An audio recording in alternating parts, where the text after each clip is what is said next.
Sud Radio Berkov dans tous ses états. Le face-à-face. Et André Berkoff est en face-à-face avec Laurent Oberton, journaliste, romancier et essayiste, désormais auteur du célèbre culte La France Orange Mécanique et auteur de ce livre, Éloge de la Force aux éditions Ring. Alors, je vais vous dire, cet éloge de la force, j'ai l'habitude de vous dire d'ailleurs que les auteurs que je reçois, évidemment, je recommande leurs livres. Je n'ai pas de temps à perdre, et on n'a pas de temps à perdre avec les livres qu'on n'aime pas, c'est pas la peine. Il y a beaucoup de choses qui paraissent, donc consacrons-nous aux publications ou aux auteurs ou aux créateurs qu'on aime. Et là, je vais dire que ça va plus loin. Alors d'abord, je me suis demandé si Laurent Oberton n'avait pas pété les plombs. Je me suis demandé parce que je me suis dit, éloge de la force. Et je me suis dit, ça y est, il nous fait ainsi parler Obertustra. Avec effectivement, tu deviens ce que tu es, etc. Ça rappelle quand même un certain nombre de choses. Et puis je me suis dit, non, il se prend pour effectivement l'auteur de la Bible. Car il donne des lois. Et oui, il donne des lois. Il donne des lois à la fin, on en parlera longuement avec Laurent Oberton. Mais je vais vous dire, c'est un livre capital. Et je pèse mes mots. C'est un livre qui arrive tout à fait à son heure. Et quand on dit éloge de la force, je vois très très bien ça. Comment on parle de la force, mais non, il faut être pacifiste, il faut tendre la fesse gauche, etc., etc. Non, il dit renverser l'histoire. Et là où il a fait je trouve que Laurent Oberton a fait un très très très très bon angle, un très bon focus, c'est de partir de soi. Il dit pas, voilà, il faudrait réformer la société sur l'économique, l'identitaire, le social. Il en parle.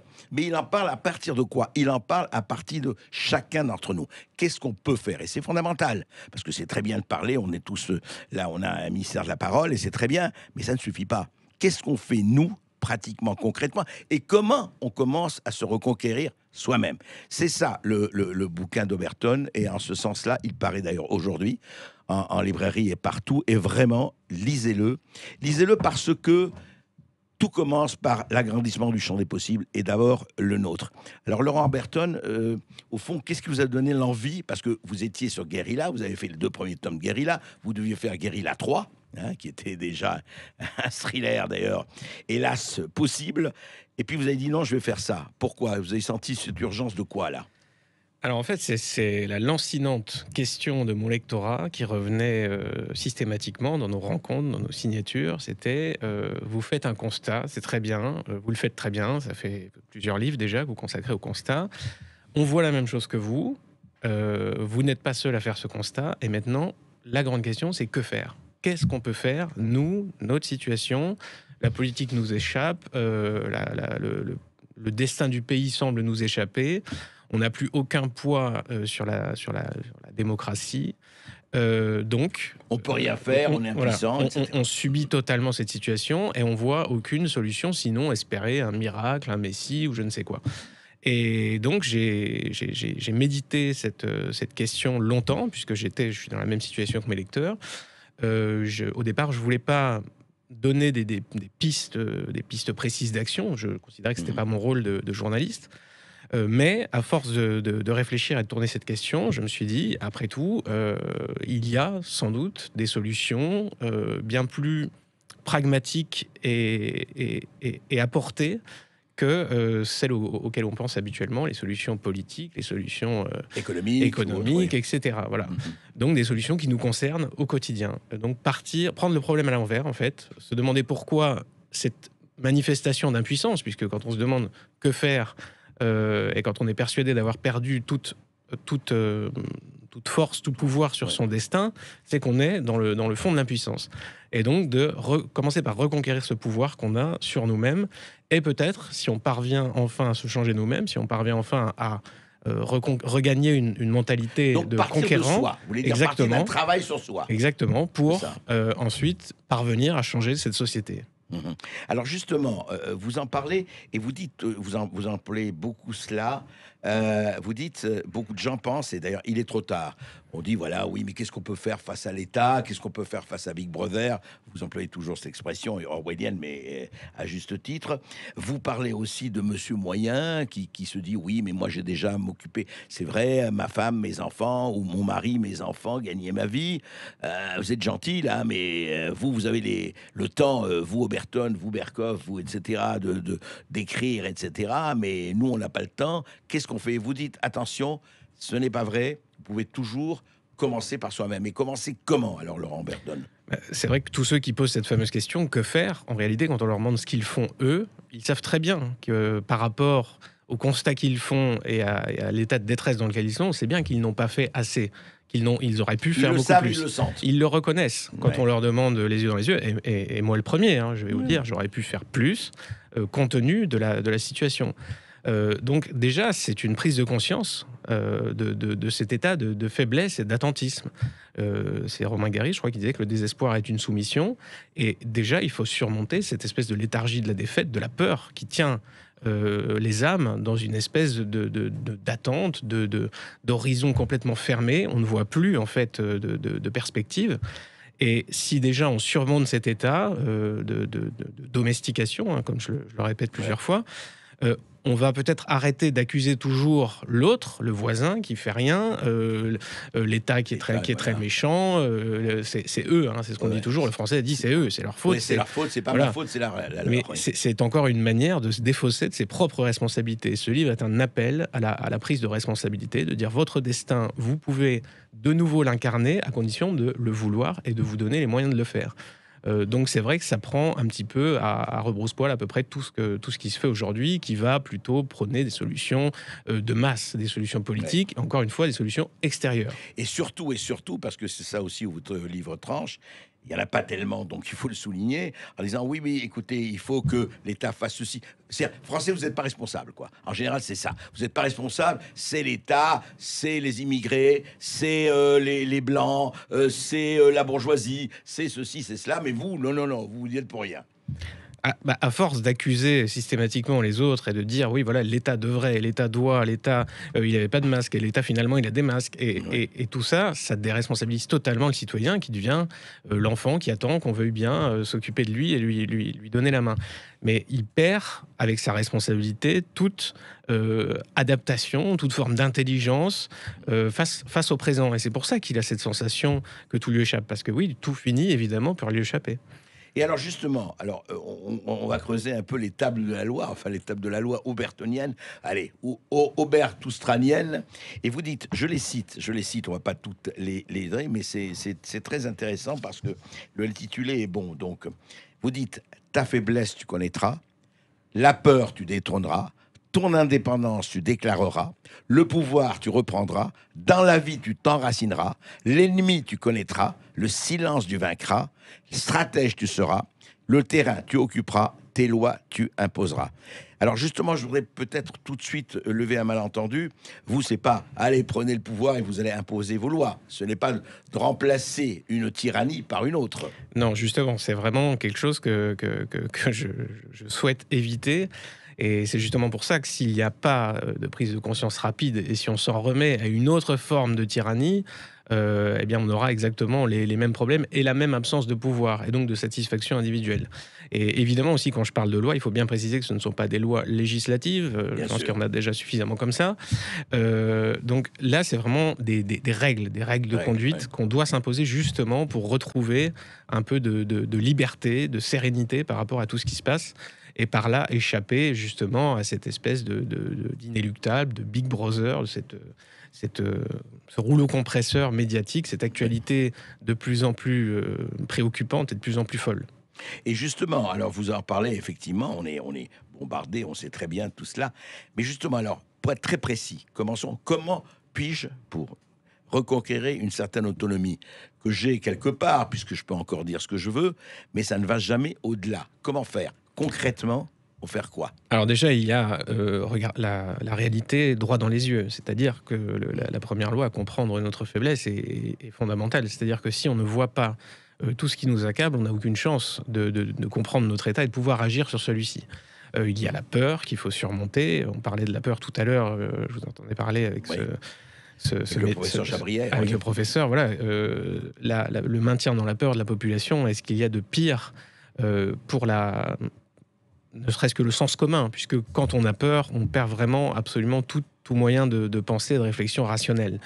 la volonté d'indépendance. C'est-à-dire, on est aujourd'hui dans une société où tout est connecté, où nous dépendons de centaines d'autres individus pour notre confort quotidien. On ne se rend pas compte qu'à partir du moment où on délègue comme ça sa vie, l'individu, lui, s'il n'a plus de pouvoir sur son présent, il ne peut plus avoir de forme de fierté, d'accomplissement, de responsabilité. Et donc ça, c'est la base du programme. Après, évidemment, on peut aller plus loin si on comprend la morale dominante, Big Brother, le progressisme, etc., qu'on peut essayer d'infléchir, de renverser, et finalement de faire en sorte que cet état, de cette représentation médiatique d'une opinion qui n'est pas majoritaire, si on peut lui imposer notre volonté, c'est-à-dire reprendre finalement le pouvoir que cette machine Big Brother a confisqué, là peut-être on pourra, Et vous en parlez... quelque sorte, Oui. redonner, les Français parleront de nouveaux Français, et ce pays retrouvera peut-être une forme de cohésion morale. Et c'est vrai, vous vous rappelez de la gloire perdue de la France, enfin, d'une identité qui était là.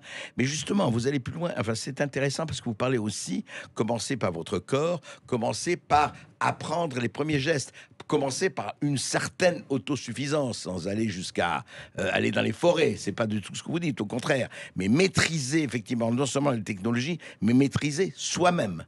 Oui, simplement comprendre comment fonctionnent les circuits d'alimentation, à quel point nous dépendons de la distribution. On l'a vu justement, la crise du Covid a été une démonstration à ce point de vue-là. C'est que dès qu'il y a dans la chaîne industrielle ou d'apport ou d'alimentation un manque, un fusible qui saute, eh bien, très rapidement, on peut avoir une crise absolument majeure, puisque les sociétés modernes sont comme ça, elles sont complexes, tout dépend de tout. Oui, interconnecté, Voilà, etc., très rapidement, bien sûr. une crise grave peut survenir, et là, on mesure le poids de notre dépendance, à quel point nous nous sommes délégués, et nous attendons d'autres, de l'État, de serviteurs, qu'on remplisse le frigo un peu à notre place. Et la vie n'est pas celle-là. L'individu, encore une fois, pour avoir une forme de fierté d'accomplissement, doit lui-même maîtriser un petit peu, enfin, dans la mesure du possible, son destin. Donc Ouais. ça commence aussi par là. Oui, mais alors, Laurent Berton, tout le monde ne peut pas être agriculteur, tout le monde ne peut pas s'autosuffire, tout le monde ne peut pas faire cela. Comment est-ce qu'à un moment donné, il ne faut pas se regrouper? C'est-à-dire, comment? Parce que, restant dans le concret, moi je trouve que les pistes que vous avez données sont des pistes non seulement légitimes, mais plus qu'intéressantes. Mais effectivement, c'est tout le passage à l'acte, c'est-à-dire qu'au fond, à un moment donné, il faudra que les gens de l'autonomie ou de la liberté se mettent en réseau, quelque part. Ah oui, non mais de toute façon, le mythe un peu romantique du type qui est tout seul avec son abri anti-atomique quelque part dans une forêt avec des douves autour de sa maison, ce mythe ne résistera pas à la réalité, puisqu'on on peut pas, le loup solitaire aujourd'hui, ou alors c'est quelqu'un qui a un passif psychiatrique assez lourd, Ouais. et qui va survivre 20 ans dans une forêt en mangeant des charançons, mais aujourd'hui, ça, c'est pas possible. Évidemment, il faut qu'il y ait retrouvé justement le sens de la communauté. J'en parle quand reprendre contact avec sa vie proche. C'est-à-dire, on a tous un travail assez loin du lieu de notre domicile, on a tous affaire à des gens à l'autre bout du monde avec Internet aujourd'hui, mais ceux qui vivent autour de nous, qui sont réellement importants dans le paysage, souvent on ne les connaît même pas, on n'a rien à faire avec eux, et on n'est même pas reconnu Retrouver d'eux. le voisinage. C'est mais ça. enfin, c'est Donc, ça, ouais. si jamais cette société venait à connaître des soubresauts violents, on serait complètement perdu. Donc c'est ça, il faut retrouver vraiment le sens de la vie, le chemin de la nature aussi, mais des relations humaines telles qu'elles ont été, telles qu'elles ont toujours été. En fait, c'est intéressant parce que vous aurez pu appeler ça Éloge de la force renverser l'histoire ou les travaux d'Hercule, parce qu'il y a du boulot. Mais ça, il y a toujours eu du boulot dans l'histoire. C'est pas nouveau, hein, ça on n'apprend rien. Le problème, vous parlez de la servitude, et c'est vrai que vous commencez par dire attention, et c'est l'hommage à la Boétie, hein, le traité de la servitude volontaire. Au fond, on est tous ou presque tous, et inconsciemment ou pas, des asservis un peu volontaires. C'est on a accepté des choses en disant oui, mais je peux rien faire. C'est vrai que ça revient souvent. Ouais, vous êtes très gentil, mais qu'est-ce que on revient le que faire. Lénine n'avait pas dit ce titre. C'est pas un exemple majeur. Mais au fond, vous vous dites commencez par vous-même. C'est vraiment ça revient comme un mantra chez vous. Commencez par vous-même. Mais c'est essentiel. Alors tous les sujets sont comme ça, hein, la sécurité, l'alimentation, absolument tout. C'est que on le voit, on délègue tellement un organisme qu'on pense infaillible et tout puissant et légitime, qui est l'État, que quand cet État est en faillite totale sur un sujet, par exemple comme la sécurité, sur la justice en particulier, Là, on voit depuis des décennies les citoyens français s'interroger, se disent mais pourquoi les juges n'appliquent plus le code pénal? Qu'est-ce qui se passe? Donc, est-ce que je vais me défendre Voilà, moi-même? qu'est-ce qu'on peut faire? Et il y a ce réflexe de dire mais non, ce serait pas légitime, il faut laisser l'État, enfin l'État est sacré, et il va finir, les choses vont finir par rentrer dans l'ordre, sauf que si ça ne rentre pas dans l'ordre, le citoyen qui voit les choses de cette façon, il sera perdant. Il sera perdant puisqu'il va attendre une justice qui ne viendra pas. Donc évidemment, c'est ça qui est très dangereux dans la faillite judiciaire française, c'est que le citoyen va être tenté, évidemment, lui-même de compenser cette faillite majeure de l'État. On va en parler après les informations avec Laurent Humberton, un livre capital, L'éloge de la forme, publié chez Ring. Et avec vous, chers amis qui nous avez écoutés et qui pouvez téléphoner maintenant au 0826 300 300, vous pourrez interpeller Laurent Humberton et nous interpeller sur tous les autres sujets. Tout de suite. Sud Radio Berkov dans tous ses états. Laurent Humberton, L'éloge de la force, un bon guide pour sortir de la servitude volontaire. Et quelquefois, on ne s'en aperçoit pas. On peut commencer en tout cas par ça. Laurent Humberton va prendre peut-être quelques exemples par rapport à justement cette servitude volontaire ou surtout ce sentiment de culpabilité, etc. Vous écrivez, et vous n'y allez pas de main morte, vous dites ceci dans votre livre: le mouvement Black Lives Matter incarne l'apogée de ce venin moral. On peut officiellement dire que les Blancs, entre guillemets, ordures perfides et sournoises, doivent se repentir, se renier, littéralement s'agenouiller, se faire un peu lyncher de temps en temps, tout payer plusieurs fois, avec les intérêts et désormais se garder du moindre début d'ambition, de la moindre velléité d'exister. Ce serait une provocation suprématiste. Et vous décrivez cette espèce de culpabilité, c'est ce vison qui se rend de lui-même au marché de fourrure. Qu'est-ce qui s'est passé? Qu'est-ce qui se passe? C'est un exemple parmi d'autres. Ce mouvement Black Lives Matter, c'est un peu l'antiracisme devenu religion, ou même devenu secte à la limite, puisque de voir ces fouilles de gens s'agenouiller pour des faits qui ont eu lieu il y a des centaines d'années, c'est extrêmement inquiétant pour l'état mental de ces individus. Ça montre qu'il y a un fond de culpabilité dans les populations occidentales qui est très important et très puissant. Si on est capable de manipuler des individus à ce point, de montrer à quel point ils peuvent renier toute forme de fierté, c'est que voilà, ces individus sont mûrs en quelque sorte pour faire à peu près tout et n'importe quoi. Pour la soumission. Oui, voilà, c'est en quelque sorte là, c'est vraiment une démonstration assez fabuleuse. Oui, mais les Black Lives Matter pour vous dire, mais écoutez, vous pouvez pas nier que vos ancêtres, pas vous peut-être, avaient exploité, colonisé, esclavagisé les Noirs pendant des siècles. Eh bien voilà, nous, on a besoin de le dire. Qu'ils aient besoin de le dire, ça c'est leur problème. Mais que nous, on ait besoin de ramper et d'embrasser le sol et les chaussures de ces individus, je ne crois pas. À titre personnel, moi je ne m'agenouillerai devant personne et ça me paraît tout à fait déplacé comme demande. Ouais.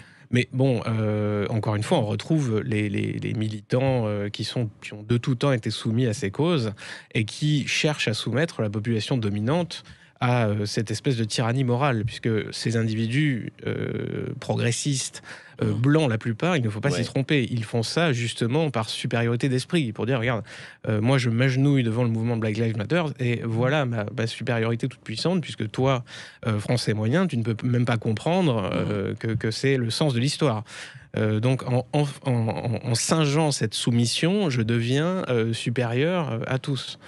C'est important de le voir aussi. Le progressisme et l'espèce de dévouement, l'altruisme, l'humanisme est souvent motivé par ce sentiment de supériorité. C'est ça. Moi, je suis plus humaniste que vous. Moi, je vais... En plus, moins ça me coûte, mieux c'est. Hein. Faut quand même rappeler ça. Hein. Bien sûr, parce que c'est vrai que ça ne coûte absolument rien de faire de telles déclarations. La plupart des individus qui se répandent en faveur de l'accueil des migrants ne les accueillent pas eux-mêmes. Donc c'est vrai que ça coûte pas cher et ça permet d'avoir une très belle conscience pour des grandes entreprises, tout en continuant à fabriquer des baskets dans les pays du tiers-monde. C'est comme ça que ça marche aujourd'hui. Chaque grande entreprise doit donner des gages de bonne conscience, de bien-pensance. Comme c'est extraordinaire, parce que la transition écologique, vous savez, tous ceux qui sont toutes les Greta Thunberg du monde, oublient que pour les métaux rares et les terres rares qui servent au silicium, aux éoliennes, etc., on fait travailler des enfants chinois dans les cancer cities chinoises, où ils attrapent, à cause du cobalt et compagnie, le cancer à 10-12 ans. Mais ça, on ne le dit pas parce que... De toute façon, ces idéologies ne sont pas portées par des postulats rationnels. Ce qui importe à ces individus, c'est d'être supérieur et d'être au sommet de la vague de l'air du temps, en fait. Et c'est ce qu'ils vont chercher. Et je peux vous dire, peu importe le prix, peu importe la réalité des bienfaits de leur combat. Clémence, nous avons des auditeurs. Oui, ils sont très nombreux justement à vouloir s'adresser à Laurent Oberton. On va commencer par Pierre qui nous appelle de Bédarieux, c'est dans l'Hérault. Bonjour Pierre. Oui, bonjour. Allô ? Pierre, on vous écoute. Oui, bonjour. Alors moi, je s'appelle comment changer le monde. Mais enfin, ce qui change en France, ce sont les politiques, le président de la République, les députés et tous ces gens-là, qui sont tous, je vais caricaturer ma pensée, vous allez la rectifier si vous le voulez, qui sont tous des Parisiens. Moi, j'habite dans les hauts cantons de l'Hérault, mais j'ai habité aussi dans la ruralité un peu partout en France.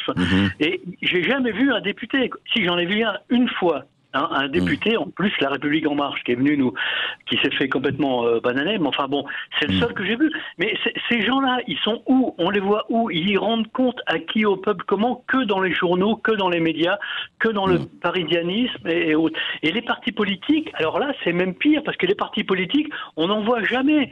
Les gens qui dirigent les partis politiques dans les départements, on ne sait pas où ils sont, on les voit jamais. Et même dans les régions, même à Montpellier, par exemple, qui est on voit jamais dire, bah tiens, je vais faire une conférence à Bédarieux, ou je vais faire une conférence à Béziers, je suis représentant de tel parti politique, de l'extrême droite, de l'extrême gauche, de la gauche, de la droite, quel que soit. Jamais on n'en voit un. Jamais. Alors comment voulez-vous que les Français s'intéressent à la politique? Je vous pose la question. Laurent Oberton. C'est certain que cet univers qui est censé être représentatif de la population, qu'il soit politique, administratif, universitaire ou médiatique, vit dans une sorte de bulle, une bulle morale, et on est un petit peu obligé, pour rentrer dans cette bulle, d'afficher toute la panoplie de la bien-pensance, les bonnes indignations aux bons endroits, adhérer à toutes les bonnes causes. Et donc, si on veut faire partie de ce monde-là, on est un petit peu obligé de renoncer à toute forme d'esprit critique, en quelque sorte. On laisse ça sur le tapis à l'extérieur, on le reprend en rentrant chez soi. Mais en attendant, on joue ce rôle qui tapisse tous nos écrans et qui donne une impression d'unité de pensée en France assez terrifiante, mais qui ne correspond pas à l'opinion majoritaire dans ce pays. On l'a vu avec les sondages récemment, par exemple, sur la peine de mort ou sur d'autres sujets comme l'insécurité. Le déséquilibre est flagrant. Et cette France de la bulle découvre avec effroi ce que pense sa population de temps en temps. Alors, il faut qu'il y ait des grands événements pour que ça arrive, mais ça arrive régulièrement. Tout ça, heureusement pour elle, est noyé dans la succession de séquences médiatiques qui font... Il y a tellement de séquences médiatiques aujourd'hui. Le citoyen qui regarde sa télévision, il a une mémoire de poisson rouge et il a tendance à oublier tout ce qui se passe. C'est bien dommage. Et pour l'instant, ça tient, mais ça ne pourra pas tenir éternellement. Oui, surtout si, à un moment donné, la fin du mois est en question, etc. Tout à fait. Clémence. Oui, alors on va donner la parole à Romain qui nous appelle d'Agen. Bonjour Romain. Oui, bonjour. Bonjour André, merci beaucoup pour votre émission, et j'aimerais revenir sur les propos de Laurent Oberton. Oui. J'ai découvert cet auteur avec Orange Mécanique, la France Orange Mécanique, et quel constat amer d'avoir quelque chose qui ouvre les yeux. Dans son prochain ouvrage, Éloge de la force, il invite les Français à prendre ses responsabilités. Et ma question à M. Oberton, qui est toute simple, on a 2022 qui approche, et j'aimerais savoir si M. Oberton prendra ses responsabilités. Et ça ne me dérangerait pas de voter pour un journaliste qui ne fait pas partie de la dénisphère, pour reprendre les propos de votre invité d'hier, et surtout un vrai journaliste. Donc voilà. Laurent Oberton, alors vous vous présentez aux élections ou pas ? C'est pas prévu, c'est pas dans mes projets, j'ai pas encore de parti, et malheureusement moi la politique ça m'a jamais trop excessivement attiré, parce que là on est vraiment dans le domaine de la séduction pure, la démagogie, et ça paraît incontournable aujourd'hui si on veut triompher justement de cette espèce de cirque médiatique qui est mis en place tous les 5 ans. C'est vrai, mais il faut bien que quelqu'un y aille. On est dans ce système, c'est un problème, parce que effectivement ce que vous décrivez est vrai, mais comment arriver à prendre le pouvoir au bon sens du terme, au sens que vous le donnez, Laurent Oberton, sans qu'il y ait des gens qui, à un moment donné, il y a quand même une machine, et qui dirige la machine, enfin qui agite les leviers de la machine. Mais je pense d'abord que les individus en fait doivent retrouver le sens commun et tant que ce sens commun sera balayé, écrasé par la pression justement de conditionnement médiatique, la politique sera une impasse. Elle ne permettra de triompher qu'à des individus qui se seront complètement soumis à ce système. Vous voulez dire, si on n'est pas dans le moule, on n'y arrive pas. Exactement. Et pourquoi? Enfin, je veux pas du tout comparer, hein, on aime ou on n'aime pas. Mais comment vous expliquez qu'en Amérique, quand même, quelqu'un qui est pas dans le moule, encore une fois, qu'on l'aime ou qu'on le déteste, qui est Donald Trump, est quand même arrivé contre tout l'establishment, l'État profond, et est arrivé au pouvoir. Et d'ailleurs, on voit.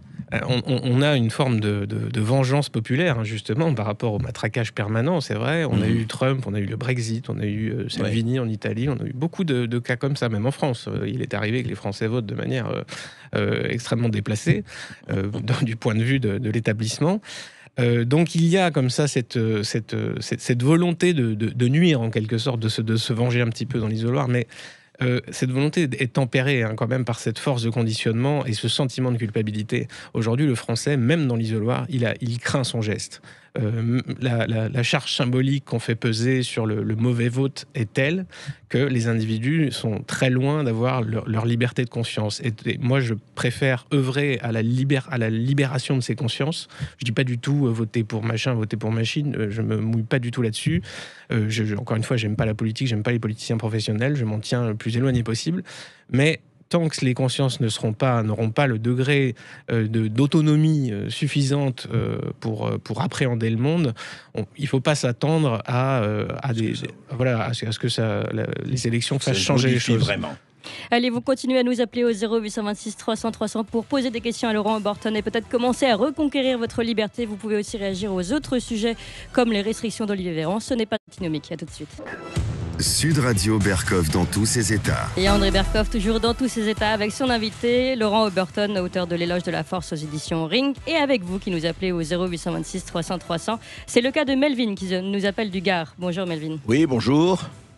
Bonjour Monsieur Berkov et bonjour Monsieur Oberton. On vous écoute, voilà, Melvin. Oui.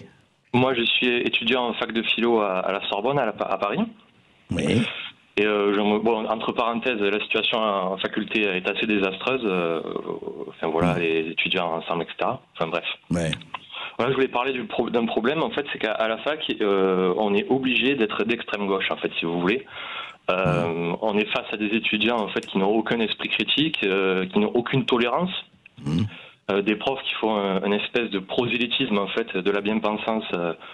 Malgré le devoir de réserve, on peut dire. Vous pouvez donner un exemple, par exemple, justement, à propos quoi, d'un truc d'histoire, de tout, à propos de tout. Je suis en fac de philo, donc c'est, on va dire, c'est très axé, par exemple, sur les études du genre. Par exemple, vous n'avez aucun séminaire sur des grands philosophes, vous avez que des espèces d'études, on va dire, à la mode. D'accord. Venu des États-Unis. Et en fait, c'est assez énervant quoi, quand on désire vraiment étudier de la philosophie. Quoi, on se retrouve avec, on va dire, une méprise sur une idéologie. Quoi. On se retrouve avec des études sur l'écriture inclusive, par exemple. Exactement. Mais même d'ailleurs, l'administration qui se soumet à ça, c'est assez insupportable. Quoi. Parce que l'administration de la Sorbonne, attendez, là, vous voulez dire les communiqués à la Sorbonne sont en inclusif ? Mais oui, absolument tous. Incroyable. Je ne pensais pas qu'on était arrivé là. Ah ouais. Mais ne vous y trompez pas. Hein. Ah d'accord. Ouais, c'est intéressant. La Sorbonne maintenant se met aux chiures de mouches. Mais c'est bien, c'est bien. c'est très intéressant. C'est un progrès dans l'histoire humaine. Laurent Oberton, c'est là aussi la doxa sévit comme dit à l'université, un peu partout. À l'université, bien plus qu'ailleurs. Hein. C'est les lieux comme ça intellectuels, justement d'accès à l'exposition médiatique sont les plus moralement verrouillés. Et si on veut réussir comme votre auditeur est en train de le faire dans un tel cursus, je peux vous dire que ça va être très difficile. Il va falloir avaler un certain nombre de couleuvres. J'ai moi-même fait une école de journalisme.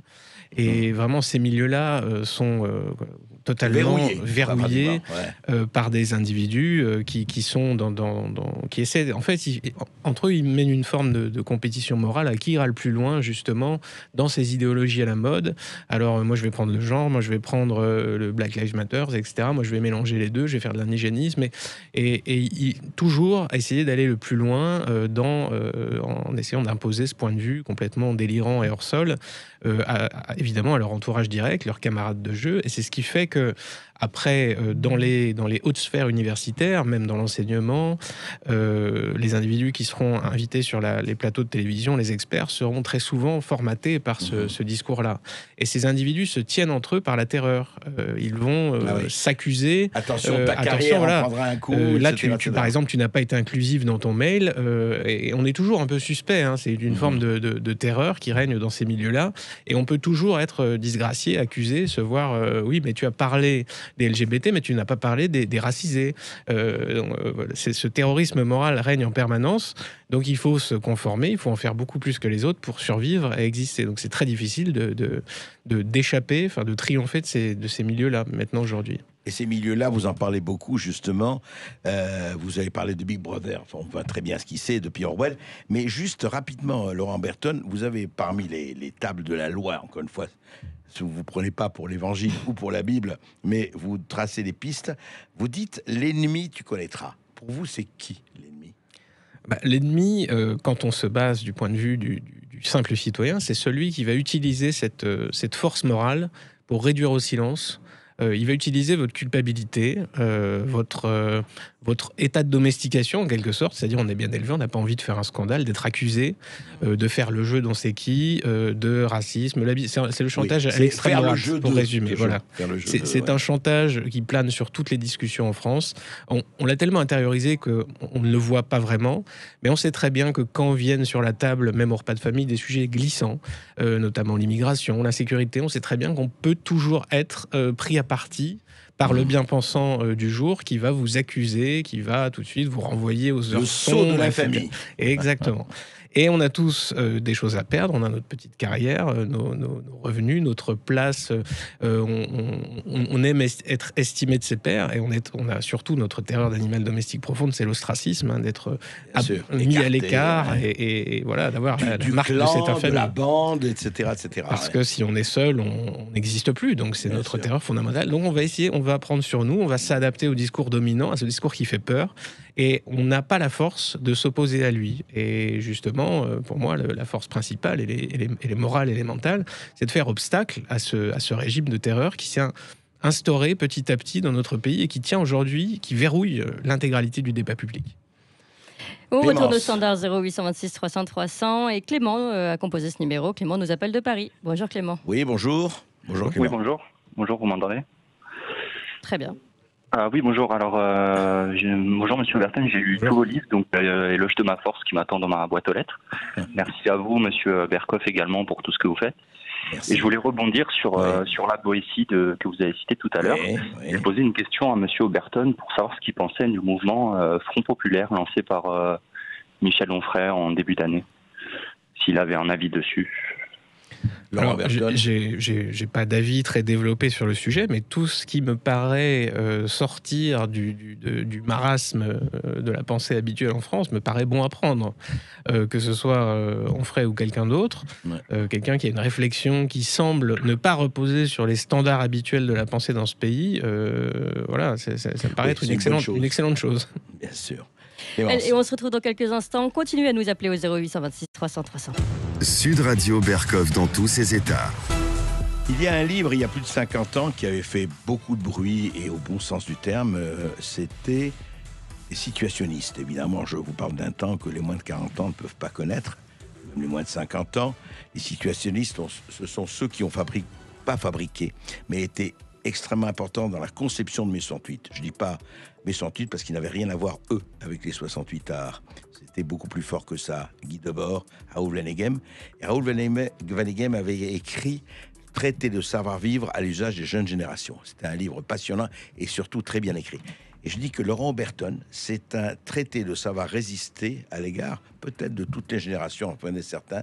Parce que je voudrais dire, quelqu'un, je l'accable sous les éloges, mais c'est bien d'accabler sous les éloges, pas seulement celui de la force, c'est que c'est très bien écrit.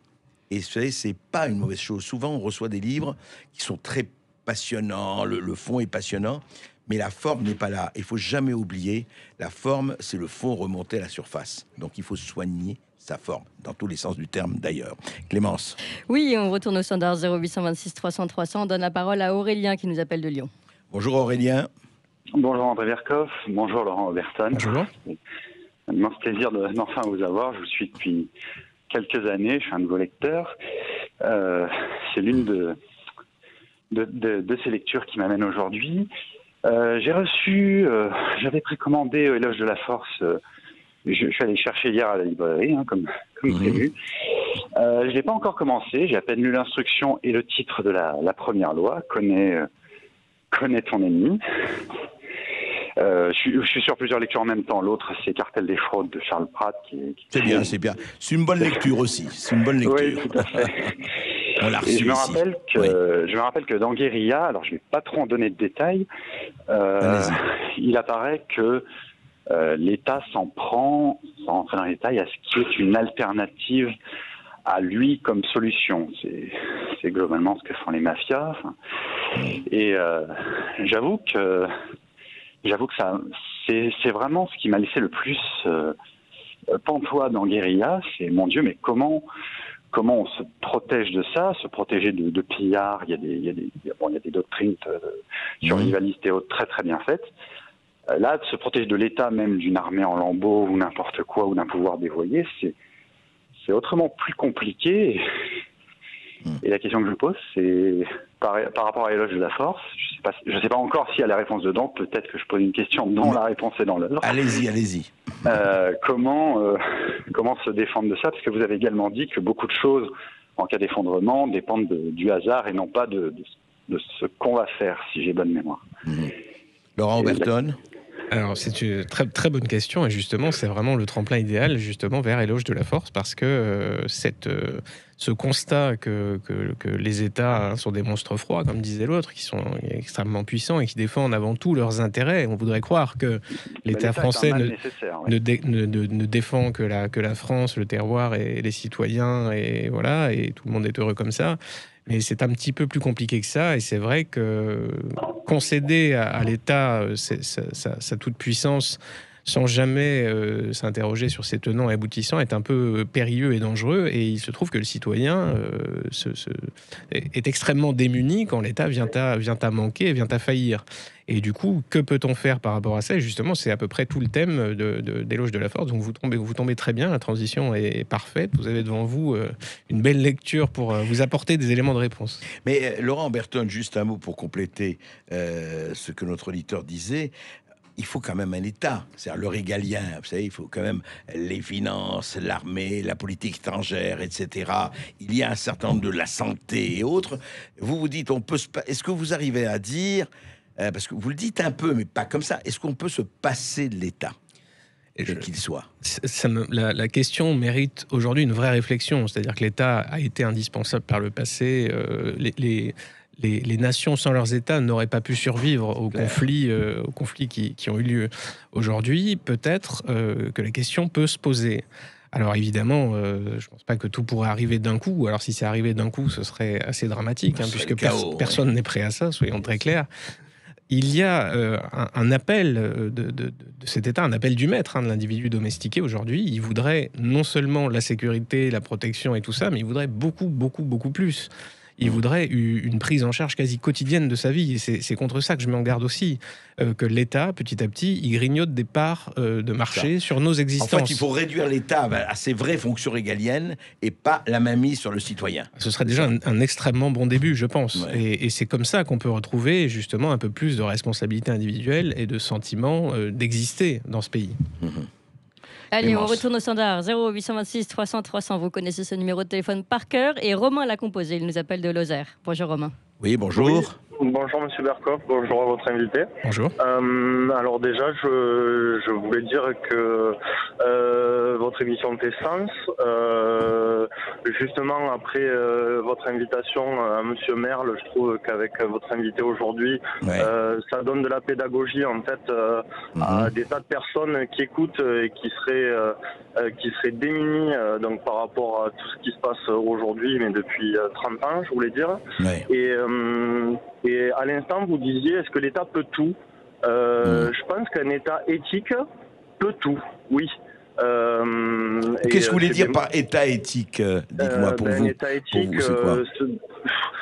ce serait déjà de réduire le train de vie de l'État, ce serait déjà d'avoir des mesures pénales envers des anciens hommes politiques comme M. Chirac à l'époque, où il est arrivé de suite sa maladie. Enfin, c'est un grand regret. M. Giscard, il n'y a pas longtemps. D'autres personnages politiques, peut-être M. Sarkozy. Non, mais vous voulez dire que l'État devrait être beaucoup plus, je dirais, incorruptible, moral, etc. C'est un peu ça. Oui.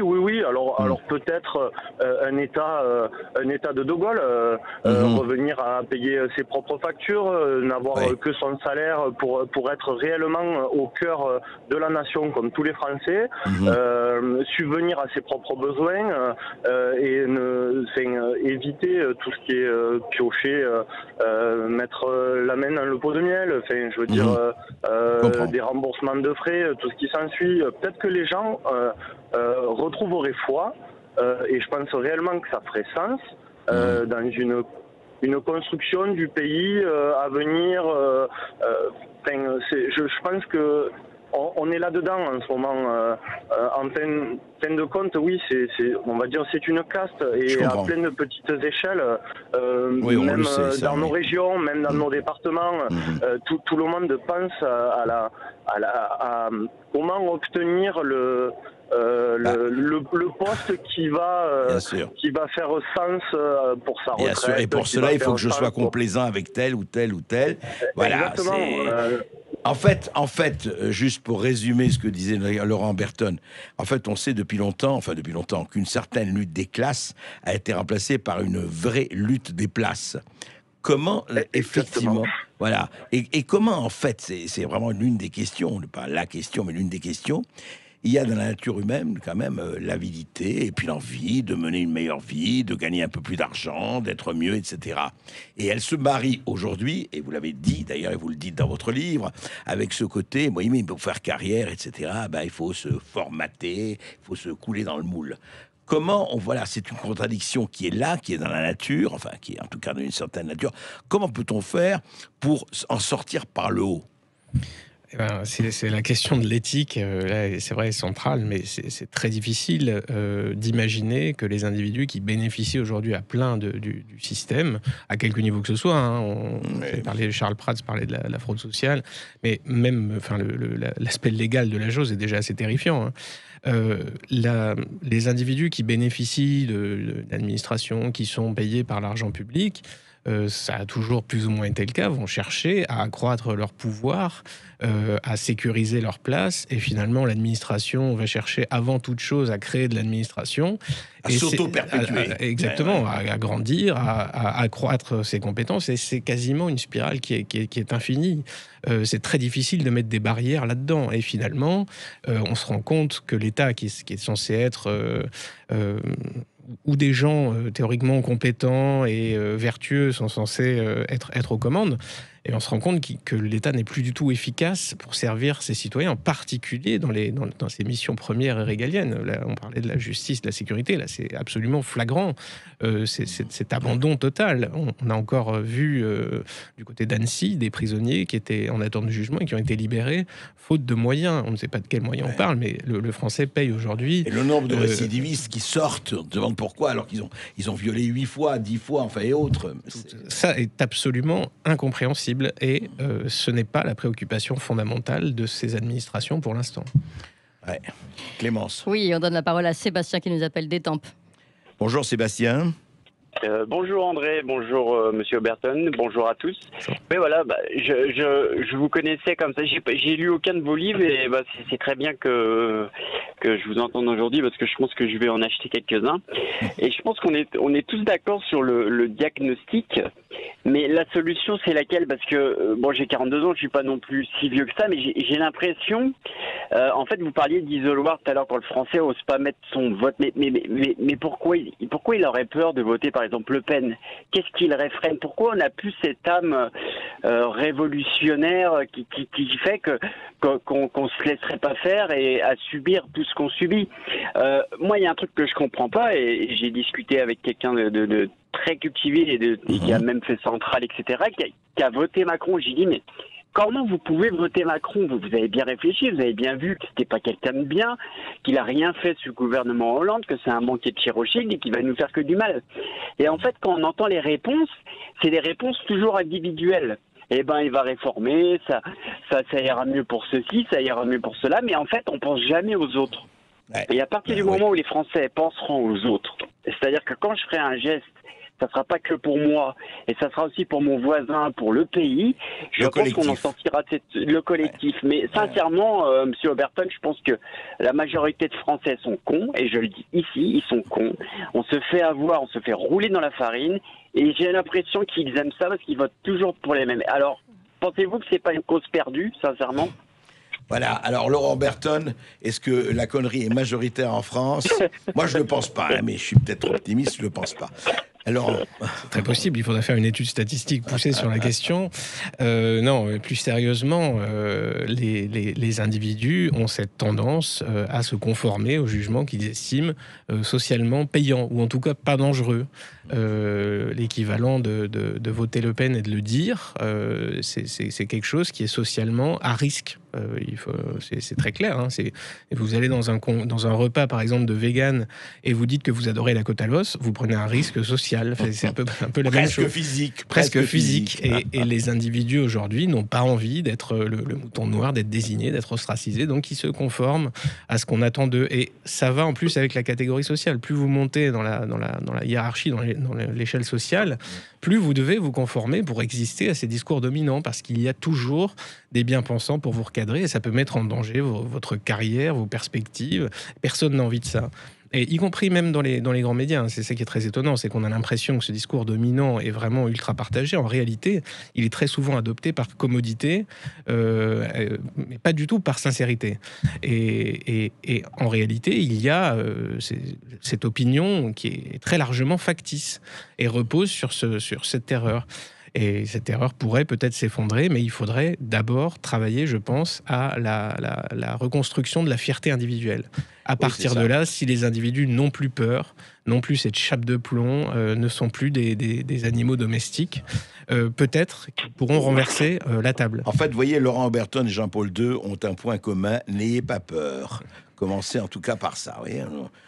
C'est déjà pas mal. Allez, restez avec nous. On se retrouve dans quelques instants avec André Berkoff et Laurent Oberton. À tout de suite. Sud Radio Berkoff dans tous ses états. Et André Berkoff est toujours avec son invité Laurent Oberton, auteur de ce livre Éloge de la force aux éditions Ring. Et vous aussi, vous êtes là, qui composez le 0826 300 300. C'est le cas de Jacqueline qui nous appelle du Tarn. Bonjour Jacqueline. Oui, bonjour. Oui, bonjour. Bonjour Monsieur Berkoff. Bonjour Monsieur Laurent Oberton. Bonjour. Voilà, donc, mais c'est particulièrement intéressant votre émission qui tombe particulièrement bien, mais ça fait 30 ans qu'on en parle, personne ne fait rien. Je pense, en introduction, l'humanisme d'aujourd'hui est un terme utilisé par des gens qui n'ont pas fait leur humanité et qui pourrissent nos cerveaux par des discours déjantés, mais complètement bourrés d'égalitarisme primaire, nous tirant, nous citoyens, vers le bas. Et nous en sommes conscients. Mais comment faire pour nous en sortir? Toujours la même question, hein, oui, important, c'est vrai. C'est pas facile. Que faire? Enfin, vous revenez au que faire, hein, Jacqueline. Et voilà, c'est-à-dire que la conscience du fait que nous soyons impuissants, je pense que nous l'avons. Moi, j'ai fait mes études de droit il y a 40 ans à Toulouse. Bon, alors, Monsieur Oberton n'a que 36 ans et Monsieur Berkoff a quelques décennies, je ne donnerai pas le nombre. Absolument. Voilà. Merci, on pourrait le donner. Ah non, il y a des limites. Mais... Alors au départ, je voulais vous appeler sur le phénomène de la jupe, là. Notamment depuis 3-4 jours, il y a une jeune femme qui s'est fait agresser à Strasbourg. Oui, on en a parlé, et hier, deux autres à Mulhouse. Alors, pour la petite histoire, moi, au départ, mes grands-parents m'avaient collé dans une école religieuse catholique et on avait obligation de porter la jupe. Dans cette école, oui. Voilà. Chez toutes les bonnes femmes, les bonnes femmes, j'appelle ça les religieuses, on avait, les petites filles, obligation de porter la jupe de 6 ans à 10 ans. j'ai été obligée de porter la jupe. À 11 ans, j'ai changé d'école, j'ai pu enfin mettre les pantalons. Et maintenant, phénomène inverse, il y a obligation dans la rue, si j'ai bien compris, de porter un pantalon. Alors, obligation, non. Obligation, non. Il n'y a pas obligation dans la rue de porter un... On n'en est heureusement pas là. Non, Jacqueline. Il n'y a pas obligation de porter un pantalon. Il y a simplement, dans certains quartiers, un certain nombre de gens que je ne qualifierai pas, qui vous agressent parce que vous portez une jupe, comme ça s'est passé à Strasbourg. Mais ça, le nombre de connards, malheureusement, existe et peut-être est plus important qu'avant. Mais il n'y a pas obligation de ne pas porter la jupe. Non, je vous assure. Ce qui me faisait rire, c'est que en 40 ans, les catholiques obligeaient les petites filles à porter des jupes. Oui. Et 40 ans après, les islamistes, je dis pas, attention, je dis pas les musulmans, je dis bien les islamistes, obligent les femmes à porter des pantalons. Écoutez, il appartient justement... espérons-le, à chacun de refuser. Alors vous allez me dire, il y a des risques, mais c'est le problème des risques, hein, Laurent Berton. On se retrouve toujours avec le jouet sa peau. C'est certain, c'est sûr que quand on est dans ces quartiers-là, quand on est une jeune femme, on va avoir tendance à se dire je vais faire attention, donc je vais prendre des précautions, mais alors ça suffira jamais, déjà d'une part, hein, parce que même si vous avez un pantalon jusqu'aux chevilles et les cheveux attachés, vous pourrez quand même subir ces comportements-là. Malheureusement, c'est comme ça partout. Donc, il n'y a pas de bonne stratégie dans ces situations-là. Hein. On est face à une réalité qui est complètement aberrante. On a des types d'or, on l'a dit tout à l'heure, qui sont libres après 30, 40 condamnations. Et on est obligé, la société française, les citoyens nets sont obligés de composer avec cette population-là. Et parce qu'ils ont cette population, enfin ce fragment de la population, on leur donne le sentiment d'impunité. Puisqu'ils sortent très vite, donc je peux recommencer, il n'y a aucune raison, puisque je n'ai pas été sanctionné, donc allons-y. Pour eux, le sursis, c'est un bon pour une prochaine fois, en fait. C'est ce qu'on disait avec Maurice Berger, oui, absolument. Et la plupart des condamnations aujourd'hui, c'est du sursis, c'est la majorité des peines aujourd'hui qui sont prononcées. Et ça ne veut vraiment plus rien dire. Et de condamner des gens même à de la prison et de ne pas les y envoyer, de ne pas faire appliquer leur peine, c'est encore pire, parce que là, c'est sûr qu'on se sent vraiment tout permis. Et les mineurs, avec l'excuse de minorité, les fameux mineurs isolés, eux, ne mettent quasiment jamais les pieds en prison, donc ont une sensation vraiment que tout est gratuit et on peut faire absolument ce qu'on veut. Et c'est ce qu'on voit, hein, et c'est ce qui se passe malheureusement. Donc c'est là où vous parlez de la faillite de l'État. Oui, Jacqueline, vous vouliez intervenir. C'est ce que disait votre invité d'hier, qui disait au minimum, il faut... dans ces cas-là, la victime, que ce soit la première fois, c'est-à-dire que le primo... le primo-délinquant, la victime, elle se moque éperdument, que ce soit la première fois qu'il a agressé quelqu'un. Et il faut imposer un minimum de 15 jours de prison ferme. C'est pas beaucoup, 15 jours. Mais pour leur faire comprendre que ça suffit. C'est pas du sursis, c'est la plaisanterie. On se moque de l'État. Il y a plus, les lois ne sont plus appliquées. Bon, je suis juriste, hein, à la retraite. Mais il faut quand même appliquer la loi. En France, on n'applique plus la loi. C'est ce que Laurent Berton appelait la faillite de l'État en matière de justice et d'insécurité.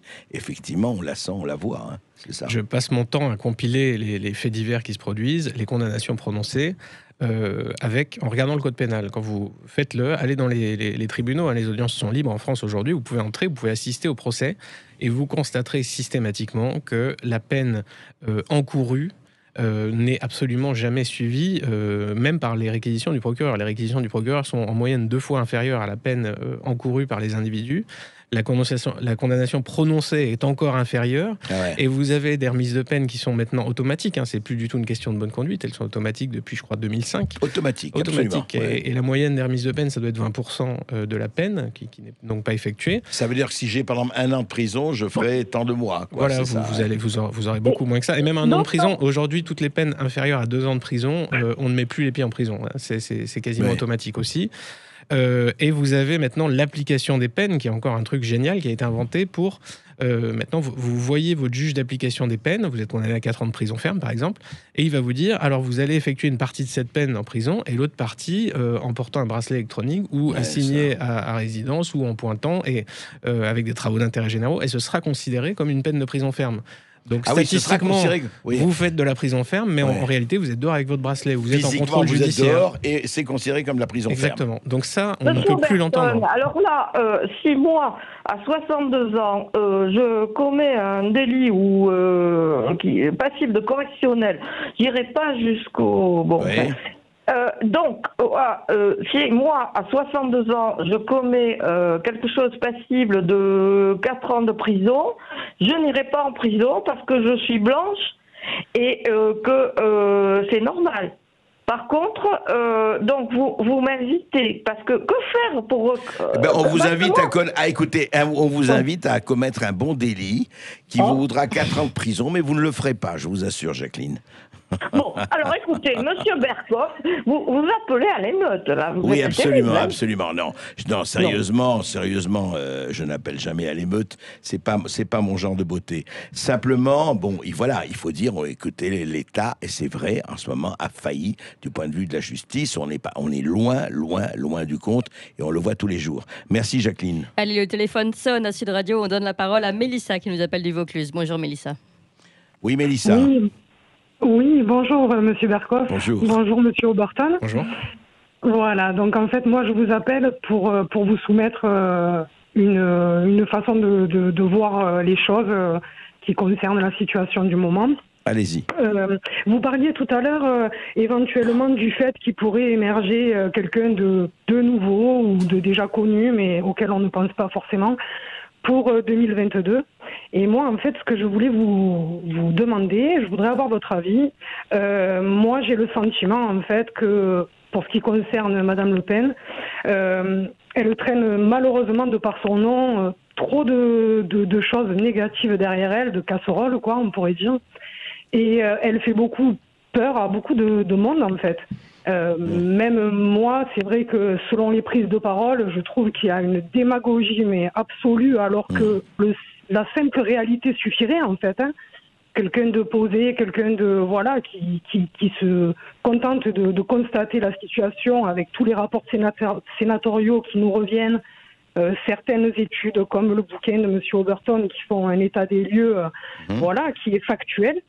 C'est vrai que j'ai l'impression en fait que tous ces gens ne pensent qu'à leur propre réussite pour des égos familiaux, pour ce qui la concerne elle. Pour d'autres, ça peut être autre chose, mais en fait, personne n'a vraiment pour but uniquement la population et le pays. Oui, l'intérêt collectif.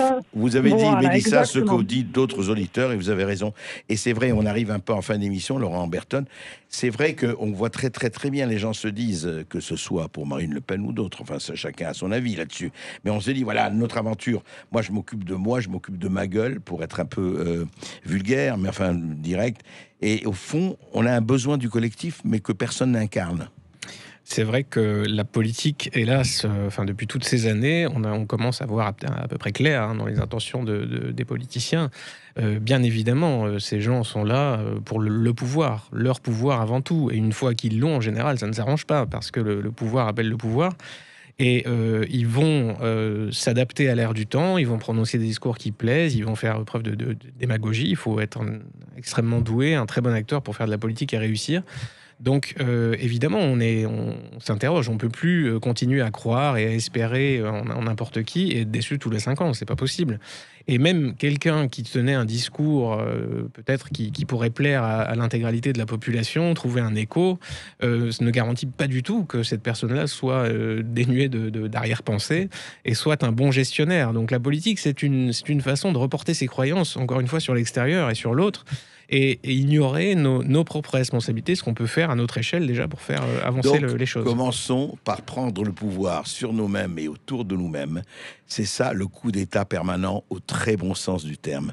Merci à vous auditeurs, merci à Laurent Berton.